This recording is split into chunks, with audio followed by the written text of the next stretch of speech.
Oke, kita coba untuk tes TPS kemarin, udah bener apa belum ya? Jadi ini kita cek, motor baru nyalain, oke, on. Nah, karena gue pakai YSC manual, jadi kemungkinan kan memang agak sedikit gue kecilin. Kenapa? Karena nanti begitu sampai ke suhu optimal dia naik sendiri sebenarnya.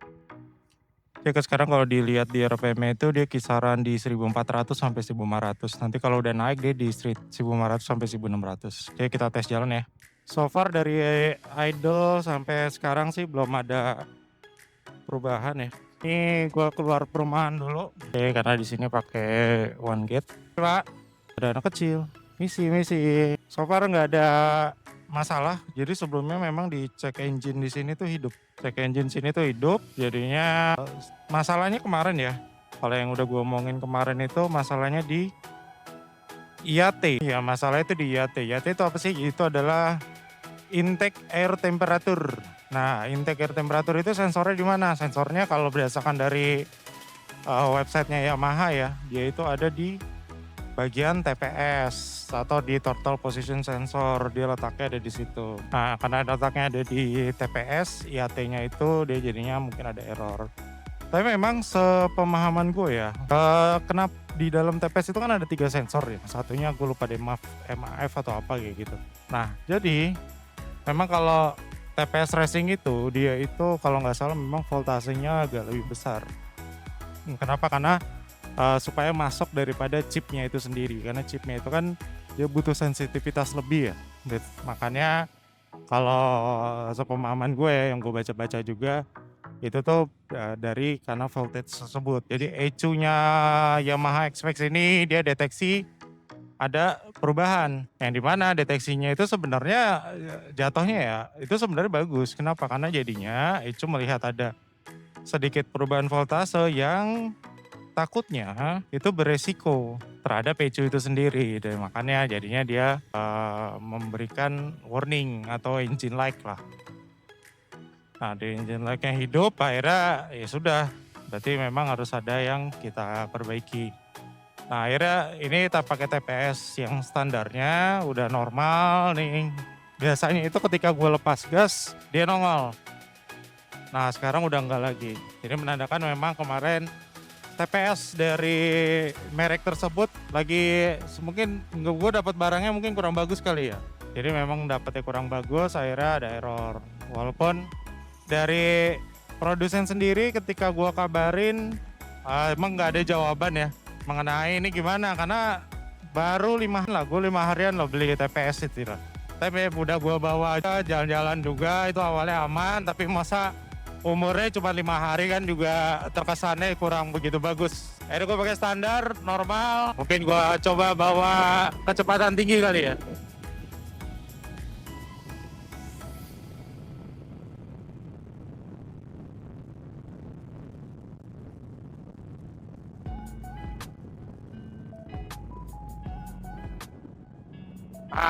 Ini gue lepas gasnya ya.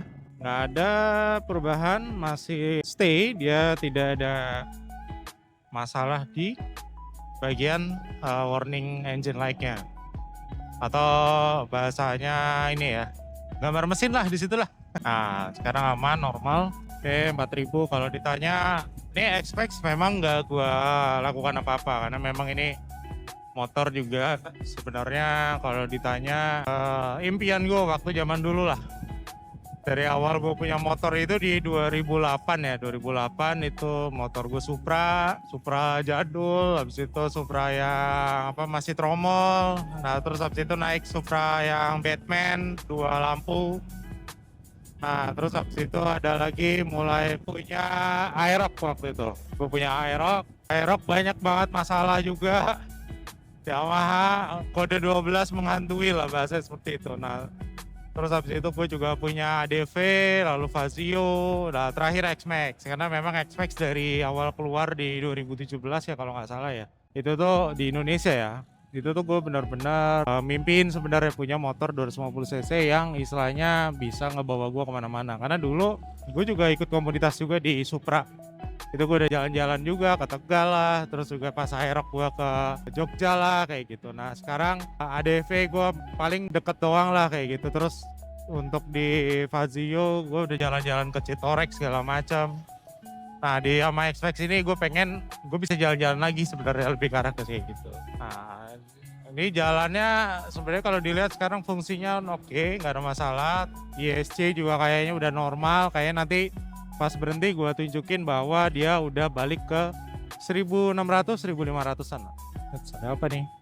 Atau kalau dilihat, oh ada gua. Jadi kalau ditanya X-Max gue rubahnya apa aja? Sebenarnya karena tadi nggak ada bore up, stroke up, dan juga tidak ada namanya porting ya.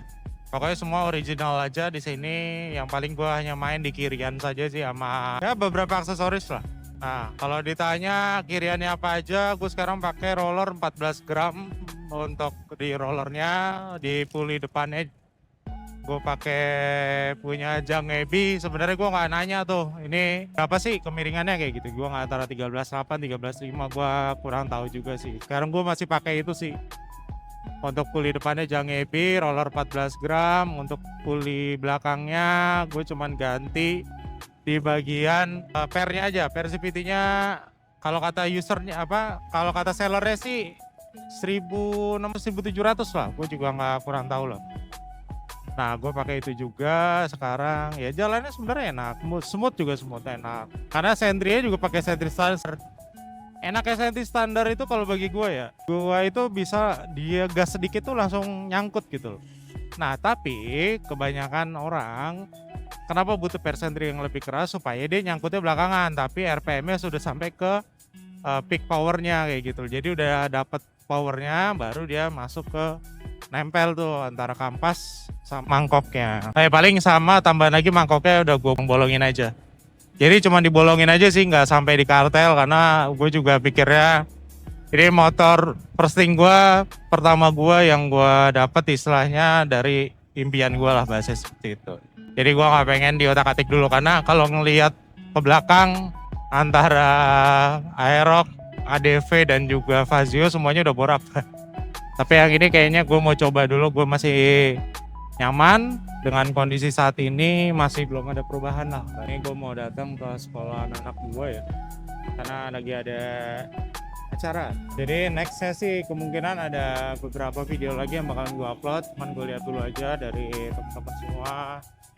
Kalau memang dukung silahkan like dan subscribe video ini. Dan juga nanti kalau misalkan teman-teman mau, gue juga akan beberapa hal yang ingin gue lakukan. Kayak contoh, gue pengen ganti klakson karena klaksonnya sebenarnya udah pakai Denso. Menurut gue karena gue ngoprek sendiri ya, jadi bisa jadi ada beberapa yang nempel, jadi suaranya agak mendem. Dia nempel body lah. Nah jadinya dia suara mendem. Kemungkinan gue mau ganti ke discnya lagi sih, yang double disc ya, double disc aja. Kenapa? Karena tempatnya kecil. Oke, dan juga paling perbaiki beberapa hal minor lah, kayak lampu. Daripada lampu tembak ini kemarin pas gue jalan Pengalengan itu ada sedikit problem karena dia biasanya lampunya hidup, tapi kemungkinan enggak karena gue ngambilnya itu dari saklar untuk di di lighter. Kayak gue ngambil dari lighter untuk sambungannya untuk ke lampu ini. Jadi dia kalau lighter itu kan kita masuk ke on itu dia di sini hidup kan. Nah itu yang gue pengen coba perbaiki lah. Paling for the next video aja. Tapi ini dengan kondisi ini kayaknya udah oke, nggak ada masalah ya. Dari perubahan yang terjadi juga, nggak ada cek engine, nggak ada hal-hal yang lain, semuanya masih oke. Jadi see you semuanya, thank you udah nonton.